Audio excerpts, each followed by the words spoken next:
say it again. You will never hear it from my mouth. I am sorry. Later on, she cleaned her eyes. And she said she never told anybody this. I said, what is it? She said, when I was 18 years old, a man broke my virginity. And the man said he was going to marry me. And the man, I noticed that the man was occultic. The man was living about 500 kilometers away from where she was. But if she greets any man in the city, in the next 30 minutes, she would receive information. There was no cell phone then. She would receive a letter from nowhere and asking her who was the man in so street at so hour that shook your hand. So, and each night, some nights she would just return and saw the guy's photograph in her room. Who brought it? She locked her door. She has her key. So she now told the man and said, I don't think I will marry you. And the man said, if I don't marry you, nobody. Nobody. Nobody will ever marry you. Ladies and gentlemen, that was it. For 20 years. Quite delay. This lady, if you see her, you begin to wonder. The men in this church, are they blind? Mm-hmm. Can't you guys, I talk like that to my men. I said, can't you guys see some things? Mm-hmm. Because God didn't allow us. If God had allowed us, I know that I would have married some people by error or married by pity. Maybe by now we even had more than Solomon's own. Mm-hmm. Because you just see some people, they are too good to be left like that, left in the shade for too long. That was the night. May God give you revelation tonight. Yes, sir. That was the night that yoke was broken. I got so angry. Within 6 months, she got married. Who did you sleep with? Or who slept with you? Who did you go out with? Who did you? When you were moving around with that false prophet, do you know what happened to you? That young lady that you were moving around with, do you know what happened? A man married a woman and they were quarreling. And the man came into money and they were quarreling. And the woman said to the man, don't be talking to me like that because I made you. The man said, no, you didn't make me.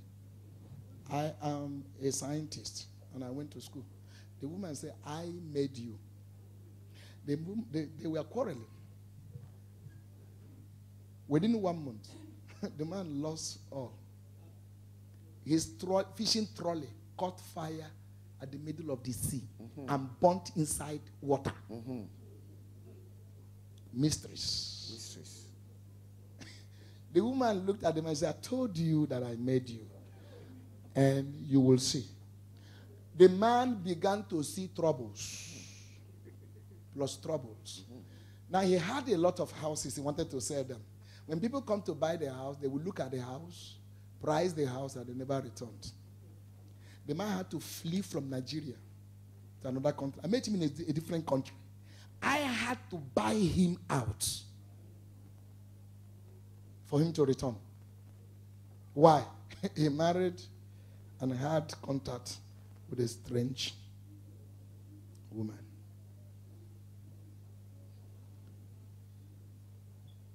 Bishop, are you sure everybody's okay?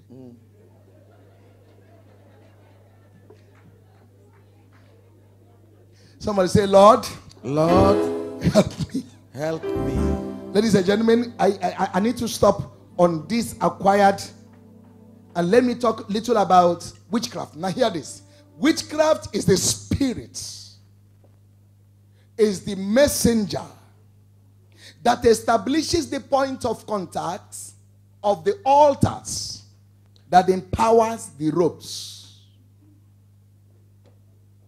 I repeat, witchcraft is the messenger, is the spirit behind, is the spirit that is established on the altar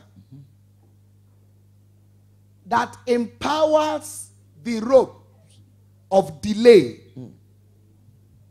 So, if you don't deal with the altar, dealing with witchcraft will not succeed. And cutting the ropes is a fruitless effort. Witchcraft operates by point of contact. Now, the altar had decided that everybody in this family that gets here must stop. That is the decision of the altar. The person that will carry it out and that will make sure you stop where they ask you to stop is witchcraft. That's why every family has 3 major spirits. The ruler spirit, which is the power behind the altar. The familiar spirit, which is the secretary of the altar in your family. And the witchcraft spirit, which executes the decision of the council. And the witchcraft spirit does this by establishing points of contact. That is the reason why when they located that you were a goodly child, you are the star of the family. Witchcraft is the power that manipulated your parents to carry you to a place, afflicted you with sickness, and directed your parents where they went to cure you, like they did for me. And there, they gave you incision. Because one of the points of contact of witchcraft is incisions. Preach it. Preach it. Because you carry it everywhere you go. Preach it. It becomes a point of contact to locate you wherever you are. So when you make progress to where the rope will finish, the point of contact will be contacted. It's witchcraft. Yes, they have agents everywhere. The witchcraft. You see, witchcraft is not a person. It's a system. It's a spirit. Witchcraft. The craft is the system. The witch is the person that practices the system. So if you kill the person practicing the system, you have not destroyed the system. That's why binding and commanding the witch to die is not the answer. Deal with the system. And where is the foundation of the system? The altar. The altar. The altar. Thank you if you are clapping. Thank you.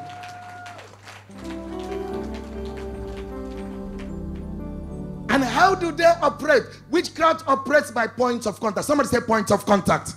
I'm going to mention a few of them right now. Points of contact. Now, delay don't just happen. They establish point of contact. That is the reason why you walked into that office, you sat for interview, and they spoke to you, you answered, you did very well. But because you are a carrier, the powers locate you because there's no distance in the spirit. Hallelujah. They located you. As soon as they say you will hear from us, that is the end. They work on the people not to contact you. They sit on you. Like we're trying to pray for people with their problems in the home office. You don't even understand. You begin to accuse your lawyer is not doing anything. So you move from that lawyer to another lawyer. What is holding you is not the lawyer. You are a carrier. You are carrying something. And what you are carrying attracts. The Bible said, and Jonah entered the boat. And he lay down inside the boat and he slept.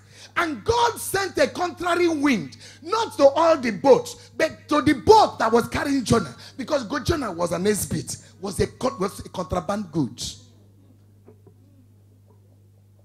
And so many of us, we left Africa, but they have contaminated because of the altar that they service. Some of them hundreds years back, 200 years back. But that's where we came from. We are not disconnected, and we didn't know the mystery of the altar. We didn't know how it operates.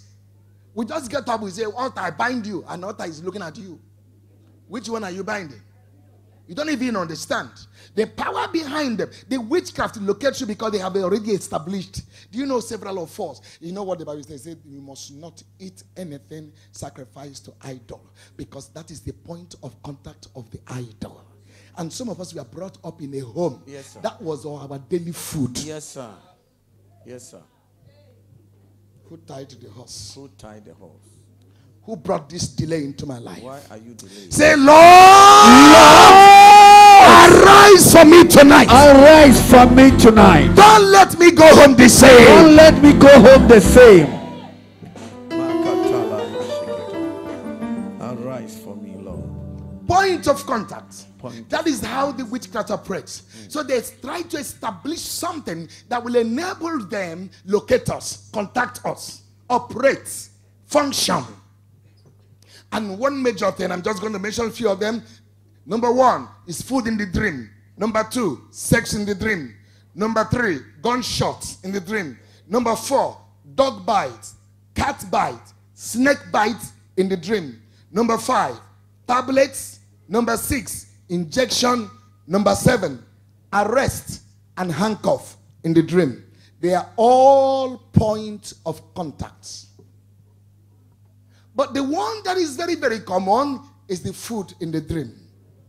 They release food because it's so easy for you to eat. Yes, sir. They release food in the dream so that you can be vulnerable.